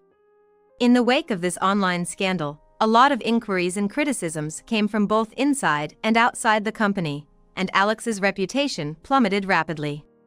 He became someone to be avoided at work, completely isolated within the company. In the uncomfortable atmosphere, the company quickly wished for his resignation, and Alex had to look for a new job. Technically, he was always able to do his job without any problems, and he had a good track record in sales. He was liked by the older generation who do not use social media, and he was quickly blessed with a new job. However, a person's basic nature does not change. Within half a year, he seems to have caused one trouble after another, such as making a pass at the director's wife or trying to expense the cost of a hotel he used on a business trip. He got fired, joined a new place, caused chaos in relationships there, got fired again, and now he seems to be in a loop of getting kicked out everywhere and moving from one church to another. On the other hand, even after the divorce, I still have a relationship with my ex-in-laws. They were always considerate, which has allowed me to live a peaceful life. The fact that I could end my relationship with Alex and start anew is all thanks to the support of my former in-laws. After the divorce, for a while, I found it painful to even take pictures of children. Although my ex-in-laws must have felt betrayed and hurt by their son, they made a conscious effort to show a harmonious front and support me. They made a lot of effort to help me believe once again that my relationship with Alex was not everything about our marriage. One day, I took a photo of my ex-in-laws having a calm conversation. I plan to make this photo the main feature of my upcoming online exhibition. They were quite embarrassed, but I think they will be happy in the end.